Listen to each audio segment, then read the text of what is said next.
Welcome to Zwida Media. If you're new to this channel, please subscribe. Don't forget to like, comment, and share. Here's a new video for today. Enjoy.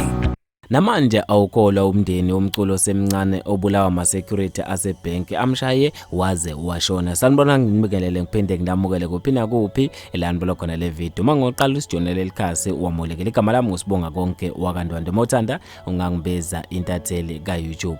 Isihluku umculo semncane uNhlakanipho Gumede obulawa ama-security asothongathi ebhenki labe yofaka khona imali. Lo mculo kuthi ubuye kwenye yamagigi wabe esethunywa uyise ukuba ke ayomfakela imali engango 1000 ebhenki. Ube senikeleka khona ke ebhenki othongathi wafike wayifaka le mali. Uthe mayibuyele ekhaya uyise wathola ukuthi imali engenile ilinganiselwa ku500 rand. Ube sevuka ngakusasa iphuthuma khona ebhenki eyoza ukuthi ke ngabe kwenzakaleni. Wacela ke umuntu omsize ngayizolo kwathiwa ke ngebhadi akekho emsebenzini. Ube secela ukukhuluma nemanager wathi ke cela imcheckele kuba kwenzakaleni kuyisystem. Imanager ibisiyalela ama security ukuba adile naye. Ama security ke abe esemshaya ngendlela eyisimanga. Kuthiwa ke waze walimala kabi. Nalapho ke kuphinde kwafonelwa khona ubhuti wakhe uYan Gumede kwabuza ukuthi ke ngabe uyamazi na umfowabo. Wathi yebo uyamazi. Kuthemva kwemizuzwana wazama ukubafonela uYan Gumede ukuze ukuthi ngabe kwenzakalani. Ababange besalibamba ucingo ebhenki